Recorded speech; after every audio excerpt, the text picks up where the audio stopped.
Apa kabar semuanya para pemirsa pencari ilmu pengetahuan yang sangat cerdas dan berbahagia. Selamat datang dan selamat mencari ilmu pengetahuan di YouTube channel Kunci Sejarah. Nah, kali ini kita berjumpa lagi ya. YouTube channel Kunci Sejarah akan membahas mengenal sejarah Wali Songo dan asal-usulnya. Agama Islam menjadi demikian populer dan besar namanya di Nusantara tak lepas dari peran Wali Songo. Wali Songo adalah 9 tokoh yang menyebarkan ajaran Islam di Pulau Jawa pada abad ke-14 hingga ke-18. Istilah Wali Songo berasal dari kata wali dalam bahasa Arab yang artinya wakil dan songo dalam bahasa Jawa yang artinya 9.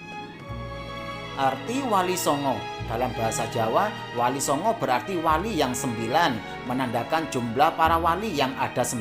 Namun ada pendapat lainnya yang mengatakan bahwa Songo atau Sanga adalah turunan dari bahasa Arab Sana yang berarti mulia. Ada juga yang menyebutkan bahwa Wali Songo adalah sebuah majelis dakwah kreasi dari Sunan Gresik atau Maulana Malik Ibrahim di tahun 1404. Tak cuma berdakwah, ajaran Wali Songo memberikan dampak untuk sejumlah budaya baru di masyarakat Jawa seperti kesehatan, bercocok tanam, perdagangan, kebudayaan, seni, kemasyarakatan sampai ke pemerintahan. Kesembilan tokoh tersebut dipanggil dengan sebutan Sunan yang berasal dari kata susuhunan. Gelar Sunan hanya diberikan untuk orang-orang yang diagungkan dan dihormati. Berikut kesembilan tokoh Wali Songo yang terkenal. Yang pertama, Sunan Gunung Jati atau Syarif Hidayatullah. Sunan Gunung Jati Syarif Hidayatullah berperan penting dalam penyebaran Islam di Jawa Barat, khususnya Cirebon. Sunan Gunung Jati adalah pendiri dinasti Kesultanan Banten yang dimulai dengan putranya Sultan Maulana Hasanuddin pada tahun 1527. Sunan Gunung Jati menyerang Sunda Kelapa di bawah pimpinan Panglima Perang Kesultanan Demak Fathahillah. Sunan Gunung Jati merupakan sosok yang cerdas dan tekun dalam menuntut ilmu. Karena kesungguhannya, ia diizinkan ibunya untuk menuntut ilmu ke Mekah. Di sana dia berguru pada Syekh Tajuddin Al-Qurtubi. Tak lama kemudian ia lanjut ke Mesir dan berguru pada Syekh Muhammad Attailah Al-Syadzili, ulama bermazhab Syafi'i. Di sana Sunan Gunung Jati belajar tasawuf tarekot Syadziliyah. Yang kedua, Sunan Gresik. Nama aslinya adalah Maulana Malik Ibrahim. Tahun lahirnya tidak diketahui, tetapi beliau wafat di tahun 1419.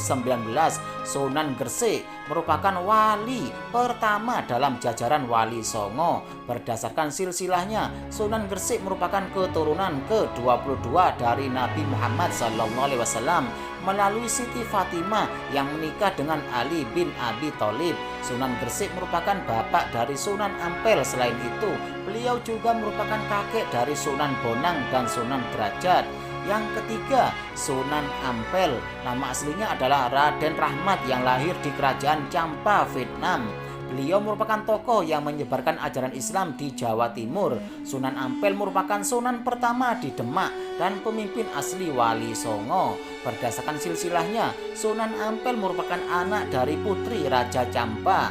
Beliau juga merupakan keponakan Raja Majapahit, sepupu Raden Patah. Nama Sunan Ampel berasal saat beliau berdakwah pertama kalinya di Ampel Denta, Surabaya.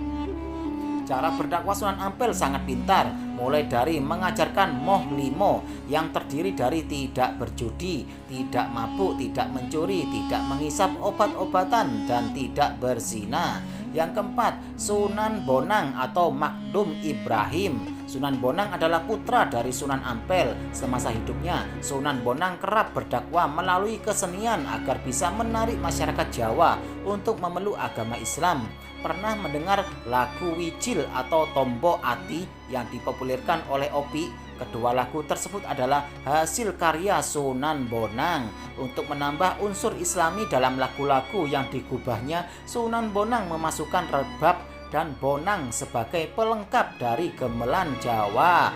Oleh sebab itu, ia mendapatkan julukan Sunan Bonang. Yang kelima, Sunan Derajat atau Radem Kosim. Selain Mahdum Ibrahim atau Sunan Bonang, Raden Qasim yang juga putra dari Sunan Ampel dikenang oleh masyarakat di seluruh tanah air sebagai Sunan Derajat dalam misinya untuk menyebarkan agama Islam di Indonesia. Ia menggunakan kegiatan sosial sebagai ujung tombaknya. Ia mempelopori penyantunan anak-anak yatim dan orang-orang sakit. Selain itu, Sunan Derajat banyak berdakwah kepada masyarakat umum. Ia sangat mengedepankan sikap dermawan, kerja keras, dan meningkatkan kemakmuran rakyat sebagai pengamalan agama Islam. Dan berikutnya yang keenam yaitu Sunan Giri atau Raden Paku. Sunan Giri yang bernama asli Raden Paku adalah putra Maulana Ishak. Beliau ditugaskan oleh Sunan Ampel untuk menyiarkan agama Islam di Blambangan. Sunan Giri pernah belajar di pesantren Ampel Denta, lalu setelah dewasa melakukan perjalanan haji bersama Sunan Bonang. Setelah pulang dari haji, singgah di Pasai untuk lebih memperdalam ilmu agama. Saat itu Sunan Giri mendirikan sebuah pesantren di daerah Giri. Lalu beliau mengirimkan banyak juru dakwah ke berbagai daerah di Nusantara untuk menyiarkan agama Islam. Yang ketujuh, Sunan Kudus. Nama aslinya adalah Ja'far Shadiq.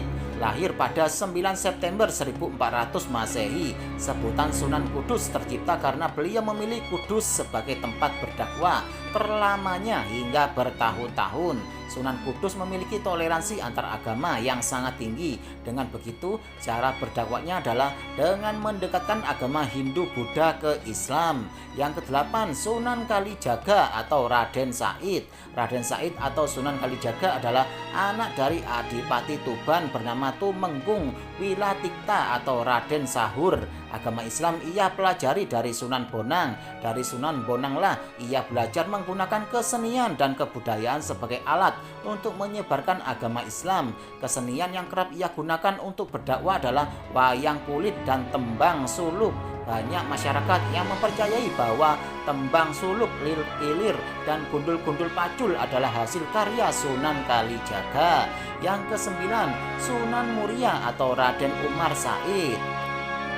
Raden Umar Said atau Sunan Muria adalah anak dari Sunan Kalijaga. Namanya Muria diperkirakan oleh masyarakat sekitar kota Kudus berasal dari nama gunung, yakni Gunung Muria. Gunung Muria itulah tempat di mana kini Sunan Muria dimakamkan. Gaya dakwah Sunan Muria pada umumnya mengambil metode yang digunakan ayahnya Sunan Kalijaga, yakni menggunakan kesenian. Namun Sunan Muria lebih senang tinggal jauh dari hiruk pikuk kota dan tinggal di daerah terpencil untuk menyebarkan agama. Ia juga turut mengajarkan cara bercocok tanam, jual beli, dan melaut kepada rakyat jelata. Nah, demikianlah penjelasan dari YouTube channel Kunci Sejarah ini. Semoga bisa menambah ilmu pengetahuan buat kalian semuanya ya. Dan jangan lupa selalu simak YouTube channel Kunci Sejarah ini setiap harinya agar kalian tidak tertinggal informasi mengenai ilmu pengetahuan berikutnya. Sekian, terima kasih, semoga bermanfaat.